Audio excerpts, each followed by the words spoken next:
Mirar, hay algo bien curioso y es que generalmente en Navidad siempre tenemos la costumbre de predicar mensajes de cuando Jesús nació, recordar las profecías, ¿no? que nos hablan de él, de su venida, de su muerte, de su resurrección. Sin embargo, su nacimiento no hubiera tenido ningún poder ni efectividad en su muerte, sin su muerte, perdón, y su muerte no hubiese tenido ningún efecto si Jesús no hubiese vivido una vida perfecta, sin pecado y hubiese cumplido la ley a la perfección. ¿Cuántos de nosotros recordamos cuando Jesús le dice a su primo Juan el Bautista de bautizarlo y él le dice, no, no, yo no puedo, tú a mí deberías? Y le dice, no, no, para que se cumpla la ley. Y a veces podemos pasar por alto y olvidarnos de la gloria y la majestuosidad de la vida que Jesús vivió por 33 años y de manera en específica de esos ministerios que llevó a cabo, de esos oficios mesiánicos que nuestro Señor y Salvador llevó. Y es que en estos tres últimos mensajes de diciembre de este año 2025, con la ayuda de nuestro Señor, queremos hablar de la triple unción de nuestro Señor Jesucristo. Se llama la triple unción porque hace referencia a esos tres oficios que el Mesías tendría que llevar a cabo en su estancia en la tierra y hasta el día de hoy. Hasta el sol de hoy, nuestro Señor Jesús sigue realizando oficios. Los tres oficios, la triple unción, se refiere a Jesús como profeta, que vamos a ver hoy, a Jesús como sacerdote y a Jesús como rey. Jesús como profeta, Jesús como sacerdote y Jesús como rey. Y mirar, hubo un filósofo, matemático, médico y astrónomo griego, una eminencia llamada Eudoxo. Eudoxo estaba tan maravillado y sorprendido con el sol, se había enamorado más del sol que de cualquier otra mujer, y pensó y estaba completamente convencido de que él nació para simplemente contemplar la gloria y la belleza y la majestuosidad del sol. Todo en su vida pivotaba alrededor del sol, su gloria, sus misterios y sus funciones. De hecho, se pasó escribiendo toda la vida acerca de ello. Se pasó estudiando toda la vida acerca del sol. Y mi pregunta a vosotros, iglesia, es, ¿acaso no deberíamos ser nosotros como Eudoxo, pero estudiando y contemplando la gloria y la belleza de nuestro Señor Jesucristo? El mensaje de hoy es uno de estos mensajes que debemos descalzar los pies de nuestro corazón, porque vamos a entrar en un terreno santo, un terreno tan precioso e importante que es increíble lo poco que se habla en las iglesias. Y estoy convencido de que es porque el enemigo está interesado en que no sepamos los oficios que nuestro Señor llevó a cabo. Por eso vamos a hablar de la triple unción. Y si bien toda la escritura es inspirada por Dios y útil para redarguirnos, en estos mensajes vamos a adentrarnos en el mismo corazón de la palabra de Dios. Pues vamos a adentrarnos en lo radical, en lo central, en el tema que cruza toda la palabra de Dios de Génesis Apocalipsis. Aquellas verdades, vamos a profundizar, que tienen un peso tan grande que son capaces de aplastar toda mentira del enemigo, de derribar todo ídolo del corazón, de romper todo yugo de esclavitud, de quitar todo velo que impide ver su gloria y de volver a incendiar los corazones tibios y salvar a aquel que camina perdido sin Dios. Soy un loco convencido de que de entre todas las verdades de la Escritura, aquellas que giran en torno a Cristo y su gloria son las que traerán a nuestra vida mayor gozo, mayor consuelo y un amor por Él y su obra. Confiamos en su Espíritu Santo, que desea y le encanta exaltar a Cristo. Que en esta mañana y a lo largo de estas 3 semanas antes de comenzar un nuevo año, Dios traerá por su Espíritu un nuevo y mayor amor por Él, su palabra, su gloria y su reino, de manera que podamos acabar bien un año y comenzar mejor otro, para la gloria de su santo nombre. Amén. Amén. Deuteronomio 18:15. Qué tremenda esta palabra.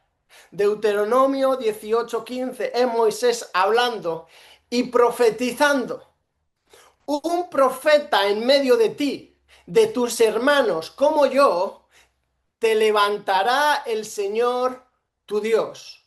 A él oiréis. Notemos, Moisés está escribiendo esto unos 1400 años antes de la venida de nuestro Señor Jesucristo. Y es que 3400 años más tarde, esta profecía tiene el mismo peso para nuestras vidas. Porque como decía Ángela, nuestro Dios no ha cambiado en absolutamente nada. En él no hay ningún cambio ni sombra de variación en ninguna parte o faceta de su vida, de su ser y de su obrar.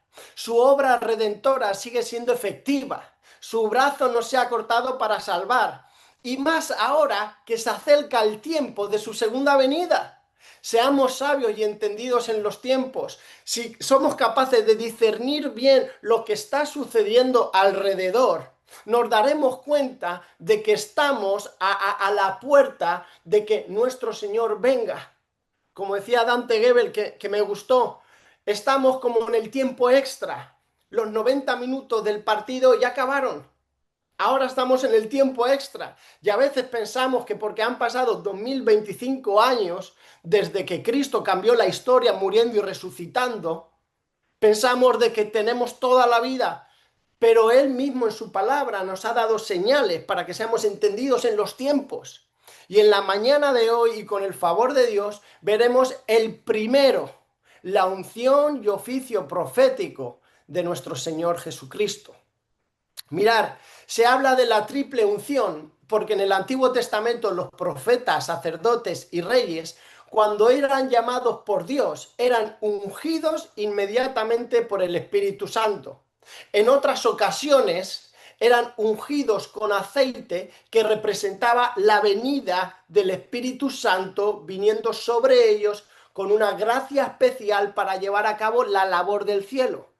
Por eso se nos habla, por ejemplo, de Moisés, ungido de Dios como profeta, llamado y consagrado directamente por Dios desde la zarza esa que ardía, y nuevamente confirmado y levantado en Sinaí, Éxodo 3. De hecho, esa misma unción y de ese mismo espíritu profético que estaba sobre Moisés, tomó Dios del mismo espíritu y lo puso sobre 70 de los ancianos que estaban con él, y estos comenzaron a profetizar.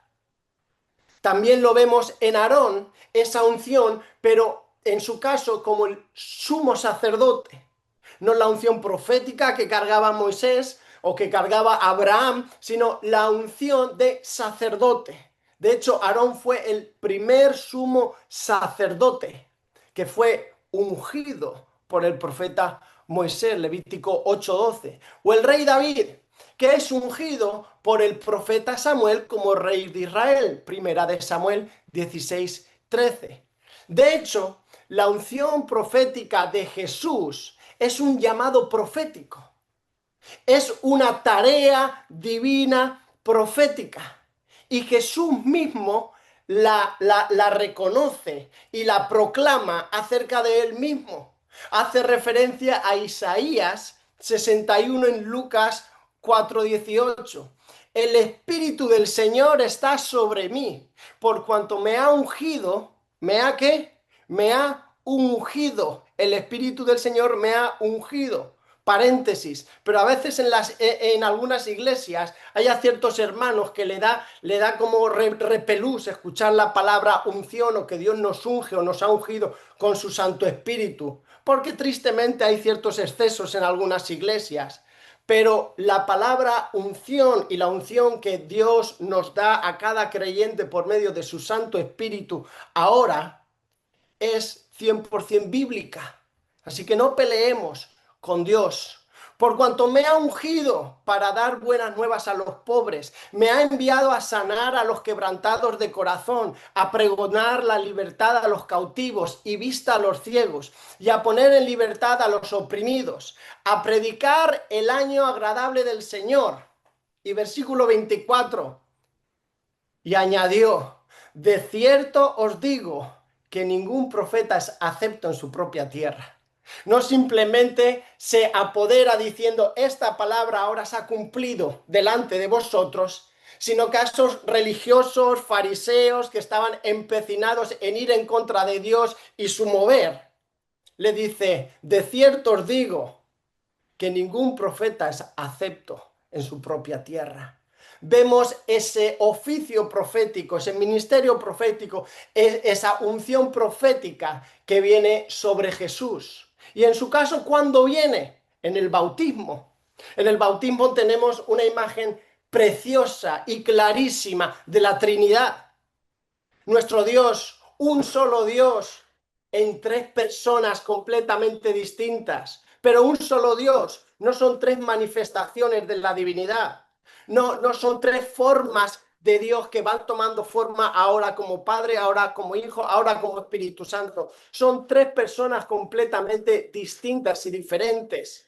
Por eso dice que cuando se fue a las aguas del bautismo junto con Juan, dice que una voz del cielo dijo, he aquí mi hijo amado, en quien yo me complazco. Y al mismo momento una paloma se posó sobre él, el Espíritu Santo. Entonces podemos ver en esa imagen a la Trinidad, Dios Padre, Dios Hijo y Espíritu Santo. Y es curioso porque en el versículo 19 lo que está haciendo Lucas es resumir las distintas verdades que dice Isaías en una, a predicar el año agradable al Señor, refiriéndose al año agradable como ese año de jubileo, donde cada 50 años se celebraba un tiempo de restauración, un tiempo de restitución, un tiempo donde los esclavos quedaban libres y donde las deudas eran pagadas, diciendo así, este Jesús que ha venido a poner vista a los ciegos, a pregonar libertad a los cautivos, a libertar a los oprimidos, a anunciar las buenas nuevas para los pobres y a sanar a los quebrantados de corazón, ha venido a cumplir con el jubileo, porque Él es el ungido de Dios, Él es el Mesías. ¡Wow! Así que vamos a ver en esta mañana 4 puntos que he resumido en 2 para no alargarlos. El primero, la unción para predicar las buenas nuevas. Unción para predicar las buenas nuevas. La unción profética, el ministerio profético de nuestro Señor Jesucristo, siempre se vio marcado por una proclamación de la palabra de Dios, y esto desde el comienzo. De hecho, Lucas 4 está recogiendo sus primeros pasos en el ministerio público como Mesías, como ungido, como escogido de Dios. El profeta de Dios cumplía varias funciones que vamos a ver ahora a continuación para poder ver la gloria de nuestro Salvador Jesucristo realizando ese oficio profético a favor de su pueblo, a favor de este mundo que se pierde. Y todas estas las vamos a ver en Jesús y en este texto de Lucas 4. Él predicaba el amplio mensaje que Dios ya ha revelado. ¿Que cuál es? La palabra de Dios, la palabra profética más segura que tenemos. A esta la predicamos de Génesis a Apocalipsis. Entonces lo que Jesús comienza a hacer precisamente es cuando le pasan el rollo de Isaías, lo interpreta y lo aplica. ¡Qué precioso! Una de las maneras en las que nuestro Señor profetizaba, o un sinónimo de profetizar también, no solo es decir cosas futuras que pasarán en el presente, sino predicar aquellas palabras que ya fueron escritas en el pasado porque siguen teniendo poder y vigencia en el presente y hasta que nuestro Señor Jesucristo venga. Entonces vemos como él predicaba el amplio mensaje de Dios ya revelado. Pero también Dios en Jesús traía palabra de Dios específica para diferentes personas y en diferentes situaciones. Como podemos recordar la mujer samaritana, que aunque esta mujer no le decía nada, por medio del Espíritu Santo, como veremos a continuación, le dice, tú has tenido muchos hombres, tú has tenido muchos hombres, de hecho con el que estás no es ni tu marido. ¿Por qué? Porque el Espíritu revelaba de manera que uno no podía saber cosas ocultas. Eso es también parte del ministerio y del oficio del profeta. Por eso, ¿qué es lo que dice la samaritana? Tú eres profeta. Porque ¿cómo entonces vas a saber aquellas cosas que me han pasado en mi vida cuando te acabo de ver el pelo? Pero también, aparte de predicar toda la palabra de Dios, aparte de dar palabra de Dios directa y específica para las personas de manera específica y situaciones, también habían milagros, sanidades y prodigios que eran parte de esa unción profética. Vamos a remontarnos al principio para que podamos entender y ver la maravillosa y la gloriosa unción profética de nuestro Señor Jesucristo. Abraham, fijaos qué curioso, pero según la Escritura, él es el primer profeta. Génesis 27 dice, ahora pues, devuelve la mujer a su marido. Es Dios diciéndole a Faraón en un sueño, cuidado con lo que has hecho. Devuélvele su mujer a su marido porque él es profeta. Abraham es profeta y él orará por ti y entonces vivirás. Así que, pero después en Moisés se lleva a cabo un ministerio profético mayor en varios aspectos. ¿Por qué? El primero, a Moisés Dios le da la ley. A Moisés es que cuando sube a Sinaí, al monte, Dios le da su ley, sus palabras, sus mandamientos, sus ordenanzas, sus preceptos.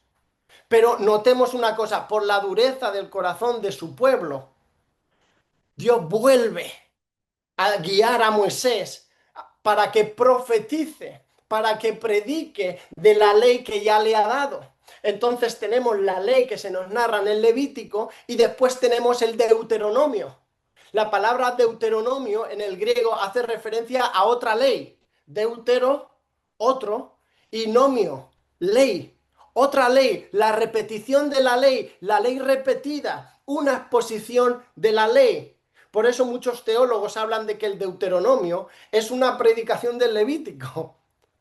Nuevamente Dios, debido a la dureza del corazón y a la incredulidad y al orgullo de su pueblo, diciéndole, Moisés, no ha acabado. Tu tarea profética no ha acabado. Así que continúa y vuelve a repetirle la ley que yo te di. Porque así como el profeta es marcado por la predicación y la exposición de la ley de Dios, también los milagros, los prodigios y las sanidades también son una parte clave de este ministerio. Por la oración de Abraham, profeta, Faraón viviría. Después, por mano de Moisés, Dios, ¿quién? ¿Moisés? ¿Abraham? No, Dios. Nosotros somos instrumentos completamente inútiles. Útiles porque Dios ha puesto ahora una gloria preciosa, pero en un vaso de barro. No es un vaso de oro con diamantes, es un vaso de barro. Pero que a medida en que nos lavamos, Dios por medio de su Espíritu nos utiliza. Entonces todo lo que hacemos bueno es por Dios y para su gloria. Así que vuelta ahí, por mano de Moisés, Dios trajo plagas, abrió el mar rojo, agua de la roca, maná, su mano leprosa cuando la mete sale leprosa, cuando la vuelve a meter sale sana. Después tenemos también al profeta Elías, que hizo caer fuego del cielo, que no llovió sino por su palabra, como había profetizado, que multiplicó la harina, el aceite en la casa de la viuda y también resucitó el Señor por medio de él. al hijo que había muerto. Y después vemos como su seguidor, Eliseo, le pide una doble porción del Espíritu. Y también eso se ve en la multiplicación de los señales y prodigios que Eliseo hace.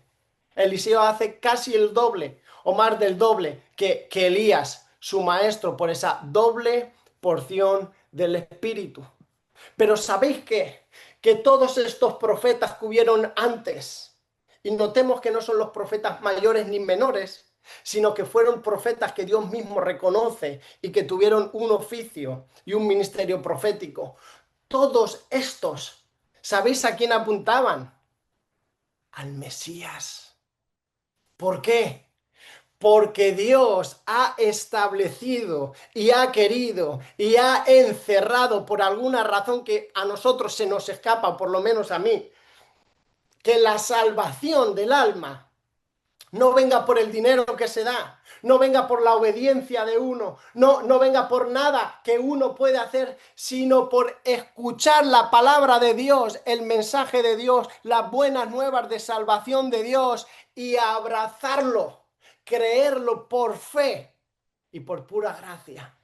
Entonces, como Dios ha querido que la salvación sea por y para fe, asimismo justificó a nuestro padre Abraham por medio de la fe, no por sus obras, sino y Abraham creyó y le fue contado por justicia.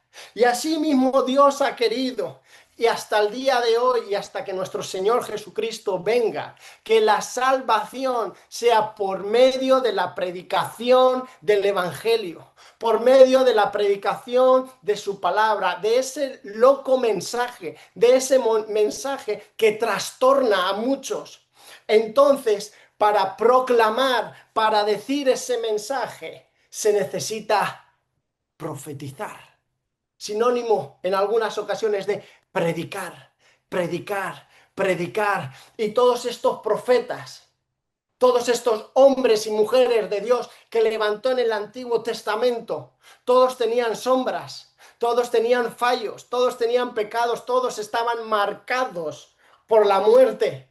Sin embargo, apuntaban, como nos está diciendo Moisés, en aquel día un profeta en medio de ti, de tus hermanos como yo, te levantará el Señor. ¡Wow!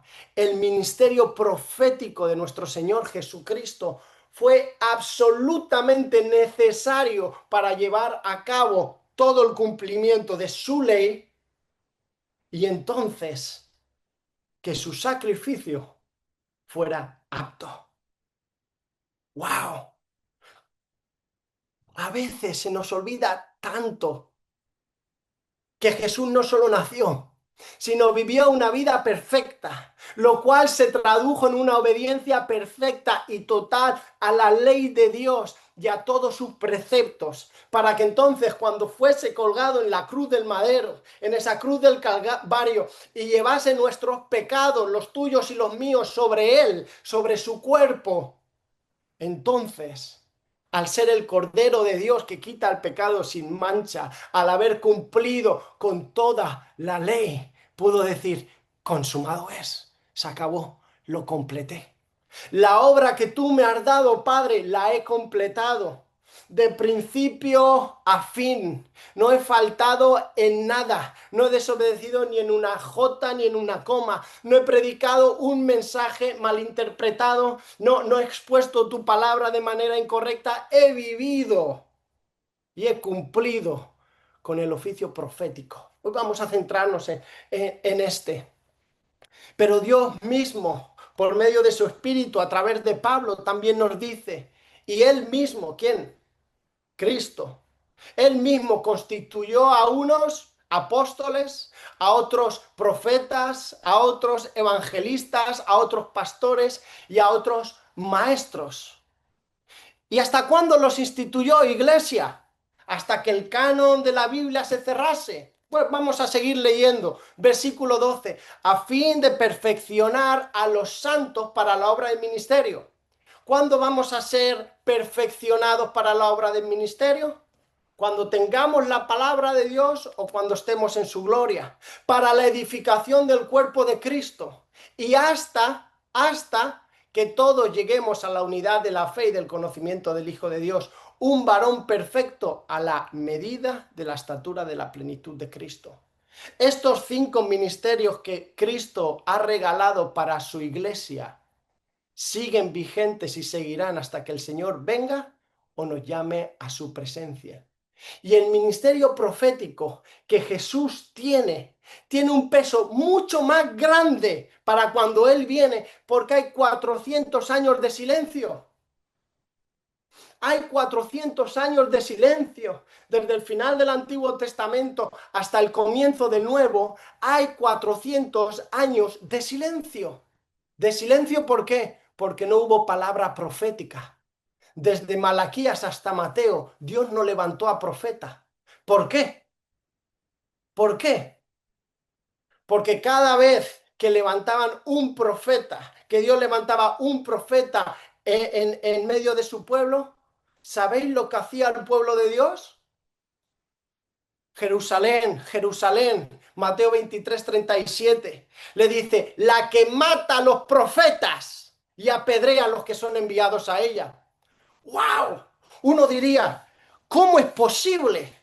¿Cómo es posible que Dios está dando un regalo para su pueblo, para su iglesia, para que crezcan, para que vivan en santidad, para que vivan en el orden de Dios y cumplan el propósito de Él en su vida? Por la dureza del corazón de Israel. Por eso cuando viene el Mesías, el ungido, el Salvador del universo, envuelto en pañales en ese pesebre y crece y comienza su ministerio, comienza predicando, comienza con la proclamación de la palabra de Dios. Y es que desde el comienzo y hasta que siga, Dios va a continuar levantando profetas en medio de su pueblo para que traigan un mensaje del cielo y para que prediquen su palabra ya revelada. Y en la vida de nuestro Señor y Salvador Jesucristo podemos ver cómo desde el comienzo de su ministerio en la tierra, ¿qué es lo primero que hace después de ser ungido por el Espíritu y llevado a la tentación? Predicar. Lucas 4:14. Jesús regresó a Galilea. ¿Cómo? En el poder del Espíritu. Y las nuevas acerca de él se divulgaron por toda la comarca y entraba en sus sinagogas siendo alabados por todos. Pero notemos, ¿dónde comenzó a predicar? En las sinagogas, a su pueblo, diciendo, yo soy el ungido de Dios. Yo soy el cumplimiento de la ley de los profetas. Yo soy el enviado, yo soy el escogido, yo soy el Hijo de Dios. De hecho, ahora mismo estas palabras se han cumplido en vuestros ojos. ¿Y saben lo que hacen acto seguido? Querer matarlo. ¡Wow! ¡Qué triste! ¡Qué triste! Cuando aquellos que tenían la ley, lo más triste es que solo tenían la ley y no al Dios de la ley en su vida y en su corazón. Él entra a leer en la sinagoga en el día de reposo, le dan el libro, el rollo de Isaías y comienza predicando la palabra de Dios. Jesús trae la palabra de Dios como profeta, pero, y aquí viene algo espectacular y más tremendo aún, que es que Él, al mismo tiempo que es el mensajero, también es el mensaje. Él no solo es el mensajero que trae el mensaje de Dios, sino que Él es el mensaje encarnado de Dios para la salvación del mundo. Nos explota la cabeza. Nos explota la cabeza. ¡Qué precioso que eres, Señor Jesús! Bendito y alabado seas. Bendito y alabado eres.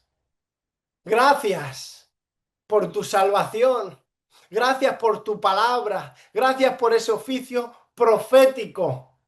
Gracias por enseñarnos cómo debemos caminar, cómo debemos andar. Te bendecimos como iglesia. Gloria sea tu santo nombre. ¡Wow! El mensajero al mismo tiempo es el mensaje. ¿Por qué? Porque toda la escritura, de tapa a tapa, gira en torno a esta verdad. Él mismo como creador de todo. Romanos 11:36, porque de Él, por Él y para Él son todas las cosas. A Él, por esta verdad, a Él sea la gloria por los siglos. Amén. Amén. Toda, todo en esta tierra, todo en tu vida, se trata de Cristo. No se trata ni de ti ni de mí. No se trata ni de tu mujer, ni de mi mujer, ni de tus hijos, ni de mis hijos, ni de tu trabajo, ni de mi trabajo, ni de tu ministerio, ni mi ministerio. Todo en esta vida se trata de Cristo.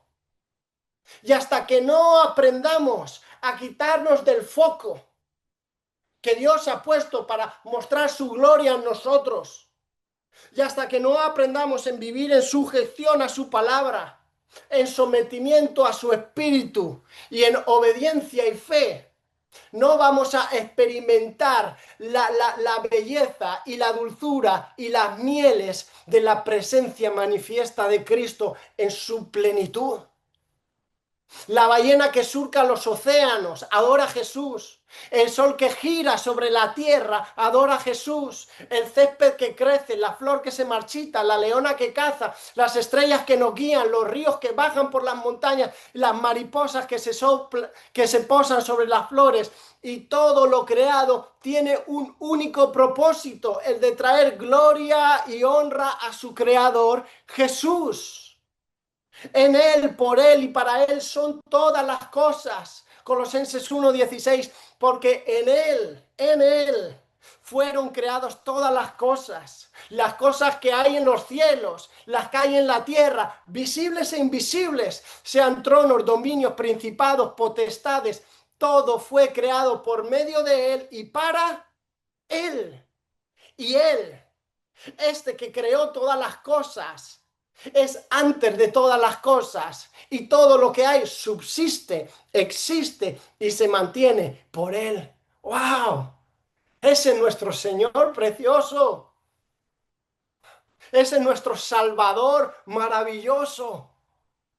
Por eso mismo Dios ha dado su palabra, inspirada, inerrante, infalible y completa, para que seamos instruidos por ella, guiados por su Espíritu, y aprendamos a imitar a Jesucristo, el cual no solo la predicaba, sino que fue la palabra encarnada.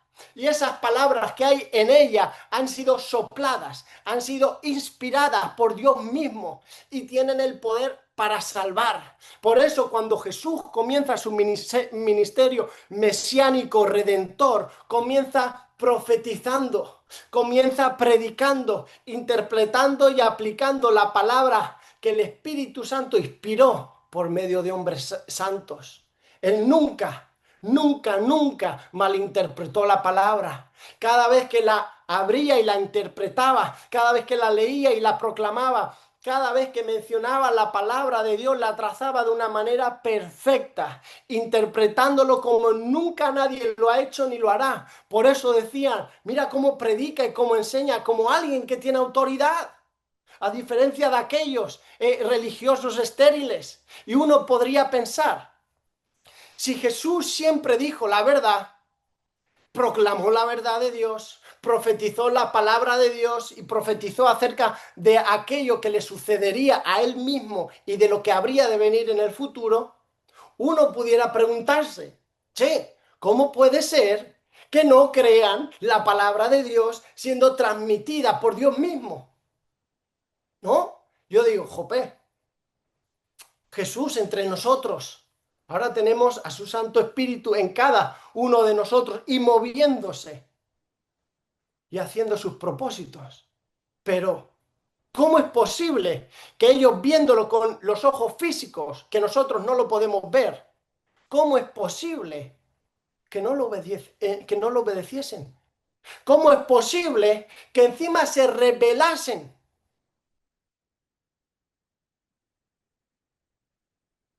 Y es que el mismo texto que estamos exponiendo nos muestra la dureza del corazón del ser humano. Nos muestra que no simplemente desde el comienzo de su ministerio fue que comenzó la oposición y ahí acabó, sino que a lo largo de toda su vida ministerial, a lo largo de esos tres oficios mesiánicos, el profético, el de sacerdote y el de rey, a través de toda su vida ministerial, hubieron conocedores de la Torá, religiosos, personas que se sabían el Antiguo Testamento mejor que tú y yo. Y esos fueron los que le causaron la mayor oposición hasta el punto de crucificarlo. ¿Cómo es posible? No creyeron a los mensajeros que Dios enviaba y tampoco creyeron cuando el mensaje se encarnó. ¡Wow! ¿Y sabéis lo más triste y lo más preocupante de todo esto? Es que el corazón del ser humano no ha cambiado. Sigue siendo rebelde, sigue estando caído, sigue estando muerto en pecados y delitos, sigue yendo en contra de su creador, sigue queriéndose rebelar y ser él mismo el Señor de su vida, queriendo y decidiendo cómo vivir y cómo no vivir, qué hacer y qué no hacer. Pero lo más triste, no simplemente que lo hicieron con Jesús, porque eso cumplía el perfecto plan eterno de redención que el Dios Trino había trazado. Lo más triste, iglesia, escuchar esto, es que también esto sucede en el día de hoy. Y aquellas personas que Dios levanta con un don y un ministerio profético son las más atacadas en la iglesia. Porque un día la palabra de Dios viene diciendo, ni yo te condeno, ves, si no peques más, y qué bien. Pero en otras ocasiones, Jesús les dijo, sois unos hipócritas, hijos de vuestro padre el diablo, religiosos falsos que por fuera mostráis pureza y por dentro estáis muertos, llenos de podredumbre, sepulcro, blancados. ¡Wow! ¿Y qué sucedió?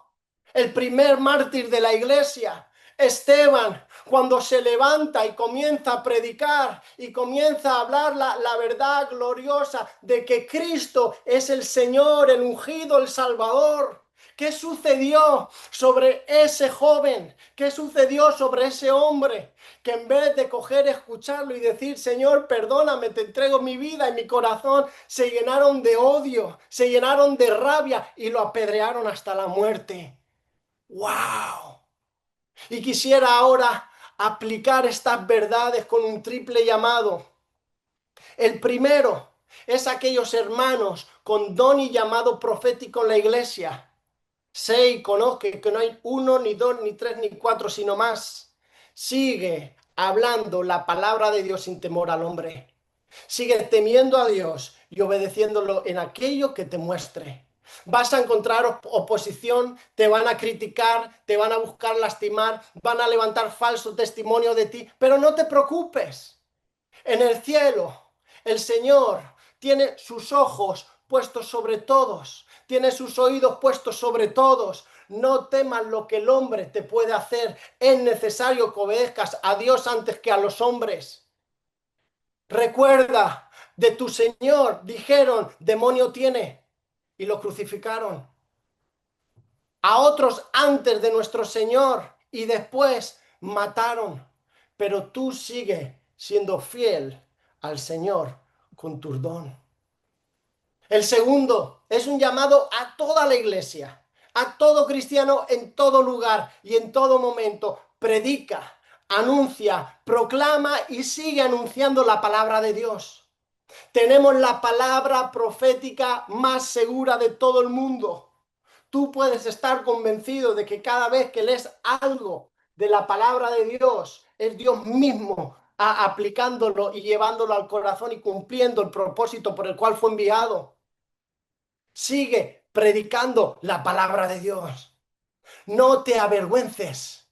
El poder de Dios se va a manifestar y la presencia manifiesta que Cristo, por medio de su Espíritu, prometió.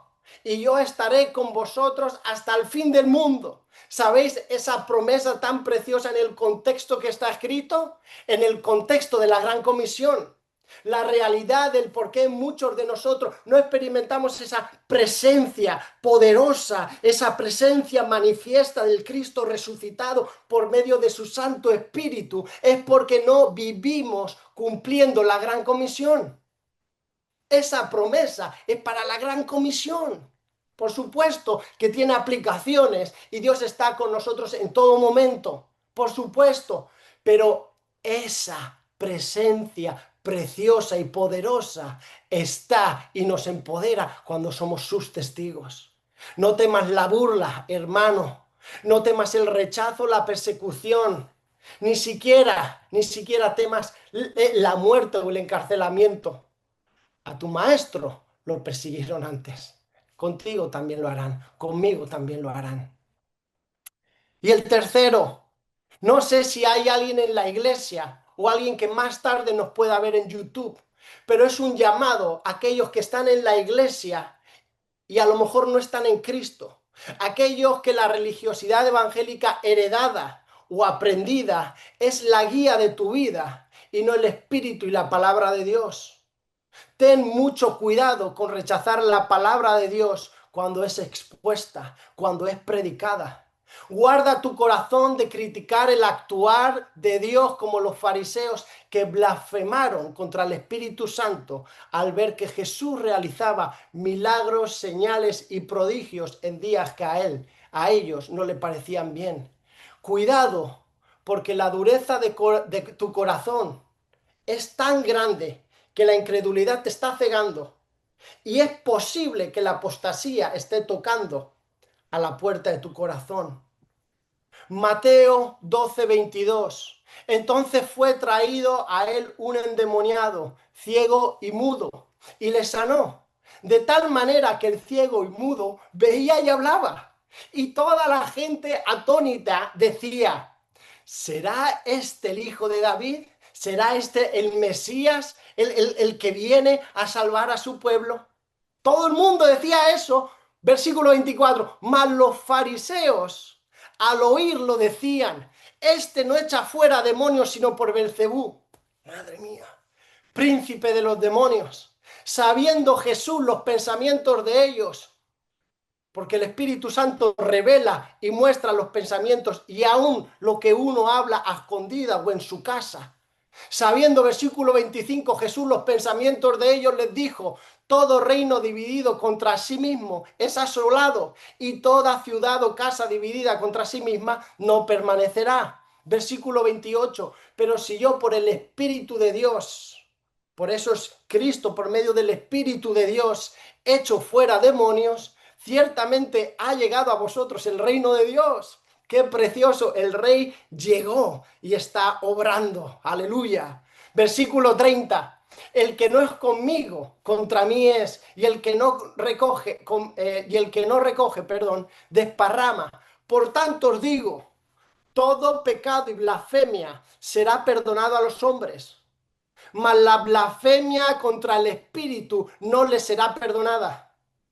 A cualquiera que dijere alguna palabra contra el Hijo del Hombre, le será perdonado. Pero aquel que hable contra el Espíritu Santo, no le será perdonado ni en este siglo ni en el venidero. Pero David, una pregunta: si Dios nos perdona todos los pecados, ¿a qué se está refiriendo Jesús? El único pecado no perdonado es el único pecado que no es confesado. ¿Qué quiero decir? Dios perdona todos los pecados, incluso la blasfemia contra el Espíritu. Pero cuando hay arrepentimiento, Pablo es un precioso caso de la gracia de Dios. A Pablo, cuando estaba, Saulo de Tarso, antes de tener su encuentro personal con Jesús, echaron las ropas de Esteban el mártir a sus pies. Y él asolaba, él perseguía a los cristianos, él blasfemaba en contra de los cristianos y su Dios. Y Jesús no solo lo perdonó, sino lo levantó y lo puso como uno de sus apóstoles.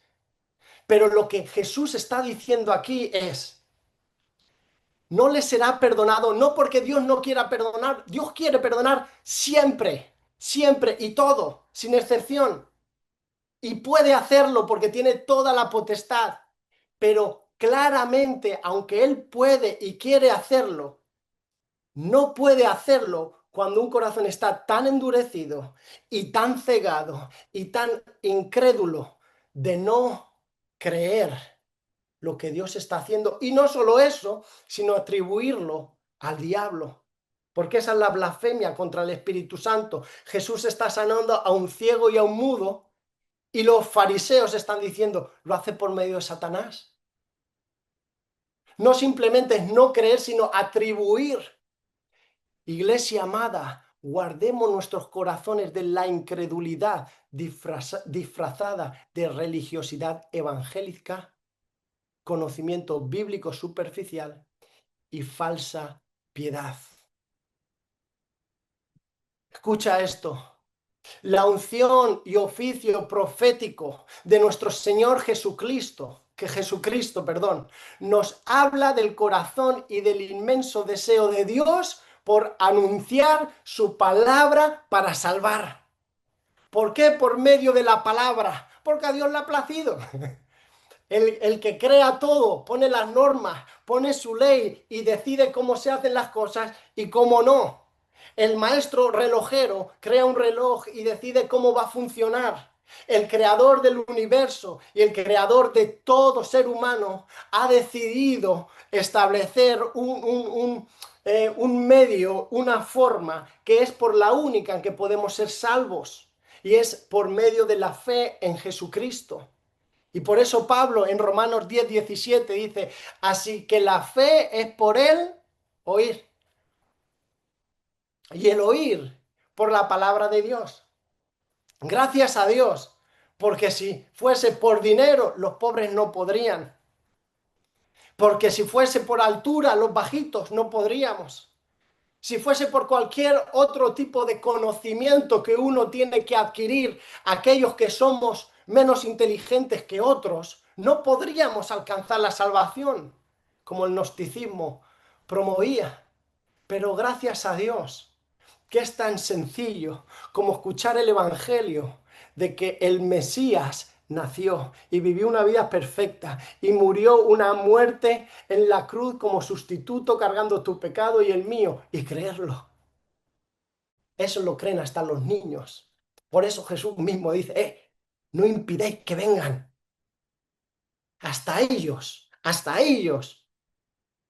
sin ser ilustrados, sin tener estudios, sin tener la madurez que un adulto tiene en muchas ocasiones, pueden creer y el reino de los cielos se ha acercado a ellos. ¡Wow! ¡Qué precioso! La fe viene por el oír y el oír por la palabra de Dios. Y ahora voy a concluir con el segundo punto, que es lo que el texto nos habla. Unción para sanar corazones. Unción para pregonar libertad y libertar a los cautivos. Y unción para sanar a los heridos. Me ha enviado a sanar a los quebrantados de corazón, a pregonar la libertad a los cautivos y la vista a los ciegos, a poner en libertad a los oprimidos. El oficio profético de nuestro Señor Jesucristo no simplemente se vio manifestado en palabras, no fueron predicaciones, no fueron profecías de lo que le iba a acontecer y de lo que pasaría antes de su segunda venida, como tenemos en los evangelios. No simplemente fueron palabras.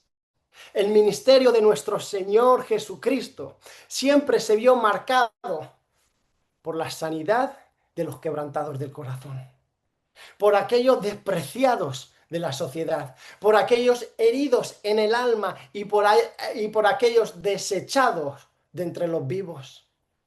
Y quisiera ahora nombrar de manera rápida y sin extenderme cómo Jesús sanó los corazones y lo que conllevó. Jesús sanó el corazón de la viuda de Naín. ¿Cómo lo sanó? Resucitando a su hijo y devolviéndole vida y esperanza al corazón de una madre que ya había perdido a su esposo. Solo aquellos que han perdido un hijo saben el dolor que se siente. Y esa viuda no solo había perdido a su marido, sino que ahora había perdido a su hijo. Una viuda en el contexto judío quedaba a la suerte, a la merced de la benevolencia y de la bondad de la gente. Era muy difícil que le diesen trabajo a una mujer viuda. Por el contrario, iba a sufrir y experimentar todo tipo de abusos y rechazos. Iba a pasar hambre e iba a pasar cantidad de cosas inimaginables. Me, Se me muere mi esposo. Ya no tengo a quien me proteja y me provea. Y ahora se ha muerto mi hijo, que es mi única esperanza de que ahora, cuando crezca, él pueda trabajar y podamos salir adelante. Una mujer que había perdido más que su esposo y a su hijo, que su corazón se había desgarrado por completo y solo aquellos que han perdido a un esposo o a un hijo lo pueden entender bien. ¿Y qué hace Jesús?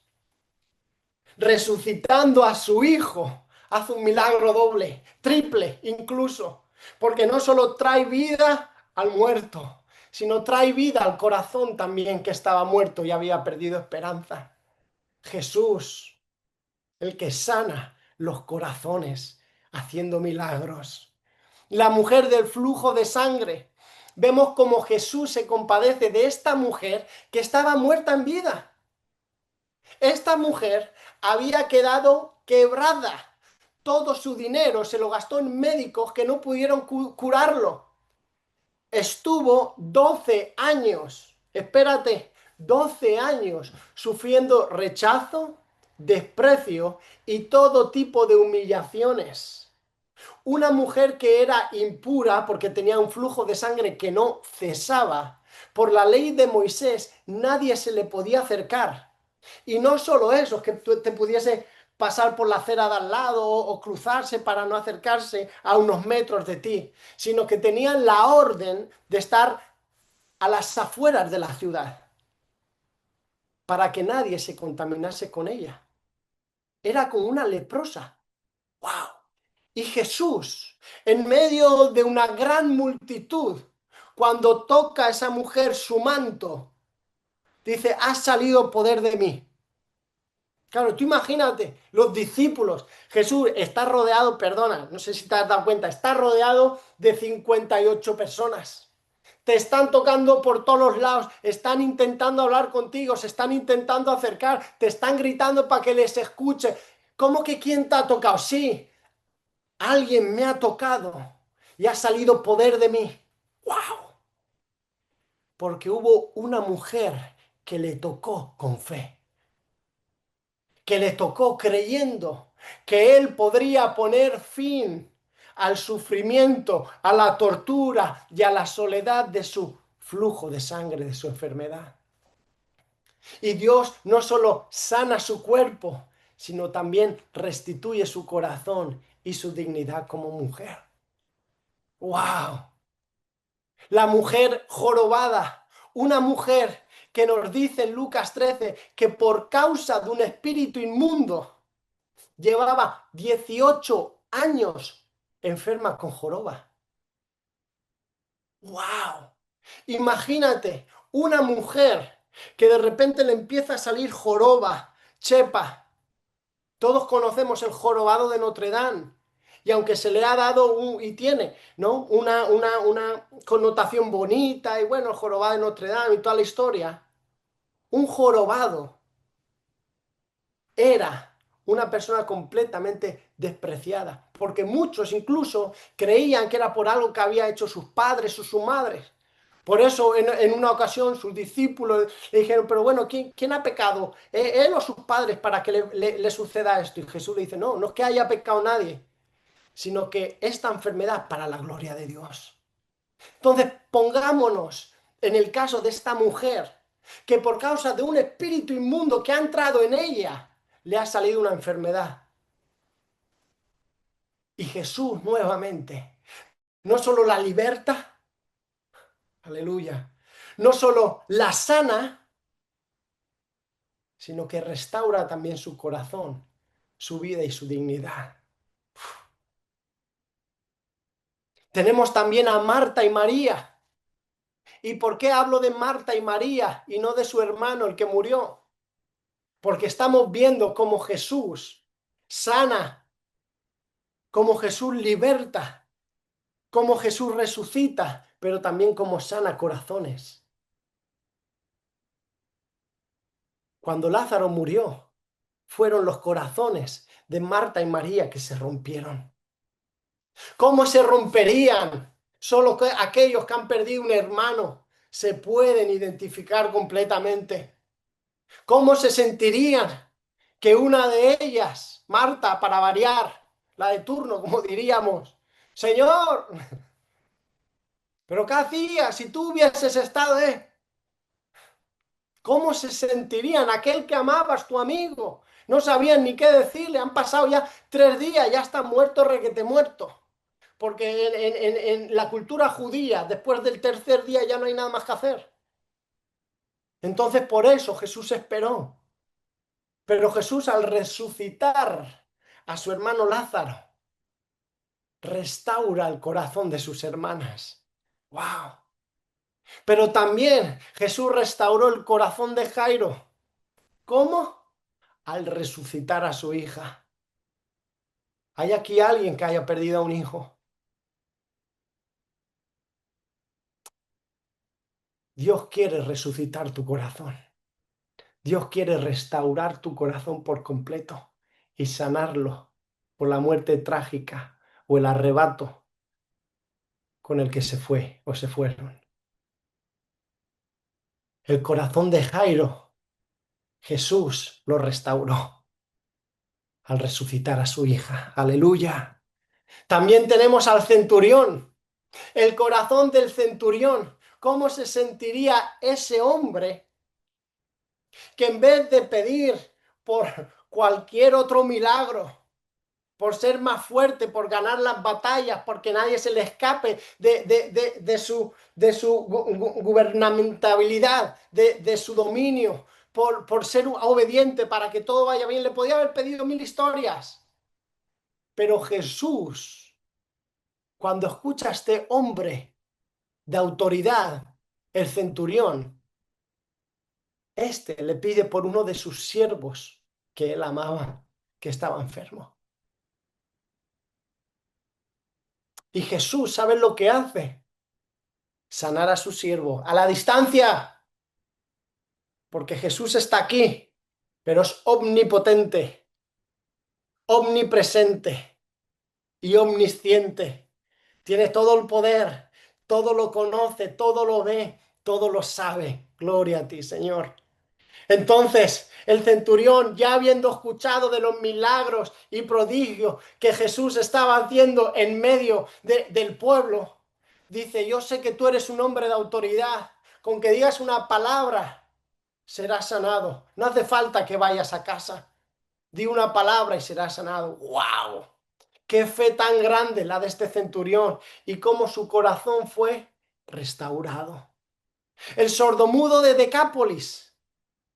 Sana su oír, nuestro Señor, y su hablar, pero sobre todo sana y restaura su corazón, porque al experimentar esa sanidad no puede callárselo, sino hablar, y no solo él, sino todos los que estaban viendo o habían visto ese milagro.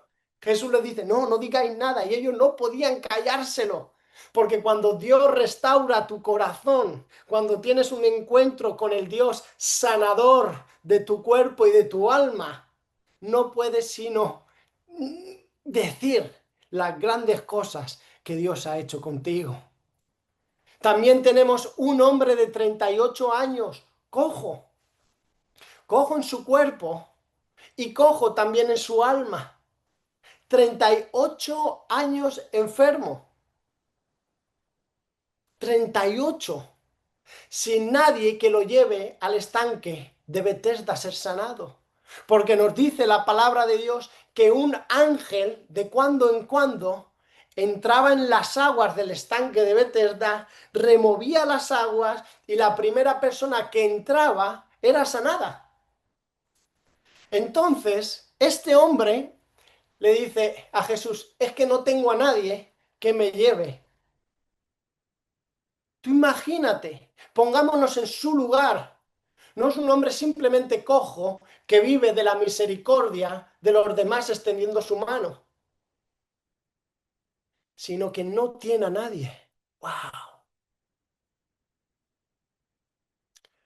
Hay heridas del alma mucho más profundas que las heridas del cuerpo. Y Jesús lo sana y restaura su corazón. 10 leprosos fueron sanados por Jesús en su piel. Sin embargo, solo uno de ellos recibió también lepra en su corazón. Cuando se devuelve a darle las gracias a Cristo. Un hombre, por cierto, que era samaritano. Y Jesús sana su piel y le da un nuevo corazón. Tenemos también a la mujer cananea, una madre gentil que pedía a grandes voces que Jesús tuviese misericordia de ella y que por favor librase a su hija que estaba endemoniada. Y yo quiero hacer una pregunta. ¿Por qué dice Jesús, ten misericordia de mí cuando es su hija la que está endemoniada? Porque el corazón de una madre se destroza cuando ve a su hija sufrir. Mateo 15, 28. Entonces Jesús dijo, oh mujer, grande es tu fe, hágase contigo como quieres. Y su hija fue sanada desde aquella hora. Y después, un último caso, podríamos seguir más, deleitándonos y viendo más casos donde el Señor Jesús sana, liberta y salva y restaura corazones. Pero quisiera acabar con este, Marcos 9, versículo 17. Y respondiendo uno de la multitud dijo, Maestro, traje a ti mi hijo que tiene un espíritu mudo, el cual, donde quiera que lo toma, lo sacude y echa espumarajos y cruje los dientes y se va secando. Le dije a tus discípulos que lo echasen fuera y no pudieron. ¡Wow! Pongámonos en el corazón de este padre. Ve a su hijo, ve a su hijo que como dice después en el versículo 21, esto le sucede desde niño. Y quiero que escuches esto, iglesia. Quiero que escuches esto muy bien, iglesia amada. En ti y en mí no entra en nuestra mente que alguien pueda hacerle algo malo a un niño. Pero en el corazón, en lo más profundo del ser, de los ángeles caídos, del infierno y de todo su ejército, no simplemente está, sino que se deleita trayendo sufrimiento, destrucción y muerte. Y notemos como este hijo, como este niño, como este, bueno, ya adulto, pero que había sido poseído desde niño, donde quiera que le tomaba lo sacudía. ¿Habéis visto alguna vez un pez saliendo del mar, cómo se sacude? Lo mismo.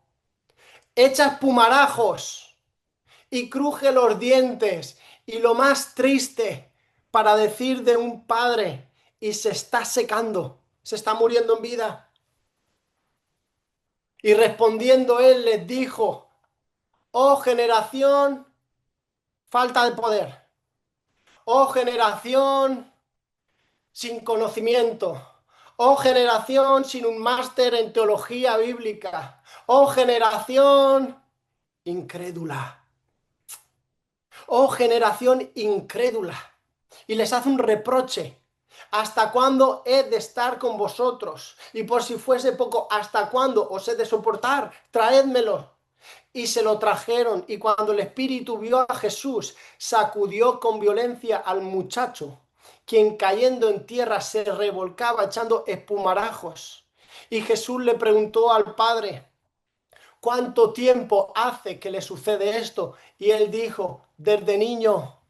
Padres, cubramos a nuestros hijos en oración. Guardemos a nuestros hijos de los móviles, de las tablets y de las películas, de lo que ven. No sabemos que aquí hay un mundo oculto, oculto, guiado por las tinieblas, que en muchas ocasiones lo que quieren hacer es entrar.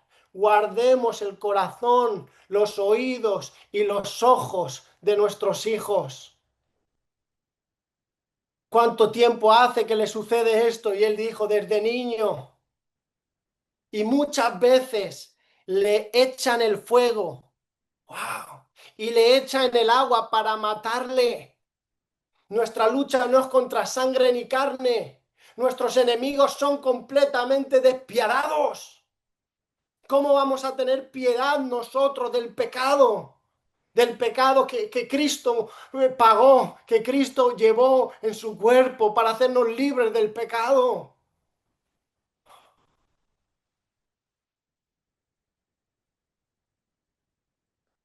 Pero si puedes hacer algo, Jesús, ten misericordia de nosotros y ayúdanos.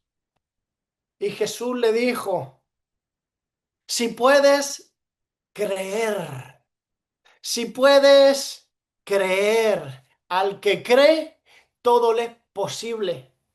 E inmediatamente el padre del muchacho clamó y dijo, oh, gloria a ti, Señor, creo, ayuda mi incredulidad.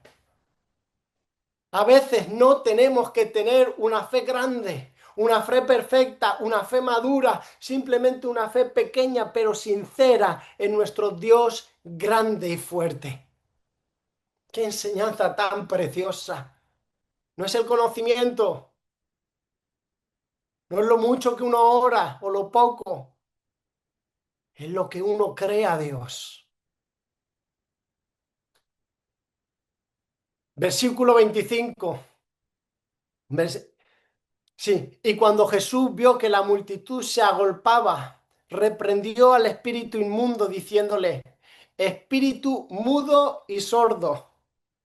¿Quién estaba causando la sordomudez, la sordera y el ser mudo? El espíritu, espíritu mudo y sordo.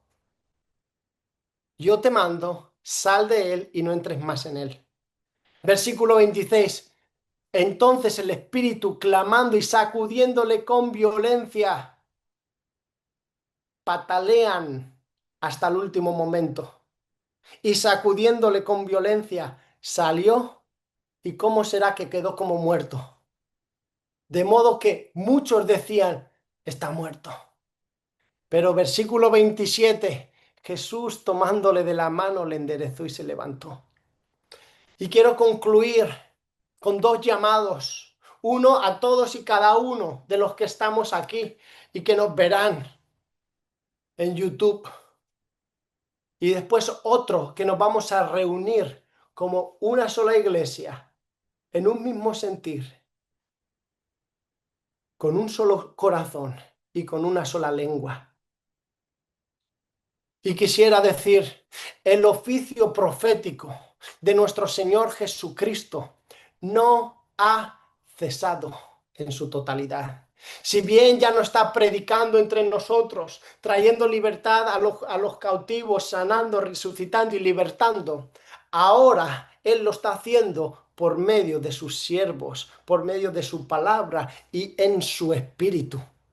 Porque Jesús, el Rey, sigue en su trono y sigue también como sumo sacerdote intercediendo por nosotros a nuestro favor y operando con gran poder. Y Dios y Jesús y su Santo Espíritu siguen queriendo restaurar los corazones de aquellos que han perdido algún ser querido y no pueden levantar cabeza desde entonces o han sido incapaces de perdonar a quien los arrebató. Aquellas personas que lo que perdieron fue las ganas de vivir, que perdieron las ganas de luchar y de seguir adelante. Aquellas personas que siguen cargando en su corazón el dolor del rechazo del pasado, del maltrato y del menosprecio de aquellos que amabas o que aún amas. Aquellos que tienen en su corazón las cicatrices de las burlas de quienes debieron animarle a soñar y volar alto, y por el contrario lo pisotearon y lo abandonaron. Aquellas personas que la enfermedad les ha quitado las ganas de seguir viviendo. Para todos aquellos, hoy es un día donde el poder de Jesús sigue estando disponible para sanar, para libertar, para salvar y para restaurar cualquier corazón. Ese año de jubileo se manifestó y desde entonces todos los días puede haber liberación, restitución, cadenas que se rompen y sanidad. Dios hoy quiere obrar milagros en cada uno de los que estamos aquí. Puede ser en tu cuerpo o en tu alma o en ambos. Y vamos a tener ahora un tiempo de humillarnos ante la presencia de nuestro Señor Jesús, reconociendo su poder para salvar, su poder para sanar corazones heridos y libertar a los cautivos. Así que ahí donde estamos, vamos a cerrar nuestros ojos y a inclinar nuestros corazones y vamos a clamar para que Dios termine de sanar, de quitar miedos que han vuelto como esos fantasmas que a veces vuelven. Sanar dolencias que te están llevando a una profunda depresión. Sanar heridas del corazón. Aprender a perdonar a aquellos que te hirieron y perdonar por completo. Y perdonar sin ningún requisito. Y perdonar de manera intencional e incondicional. Porque un corazón que no ha aprendido a perdonar es un corazón enfermo. Y Dios quiere sanar tu corazón.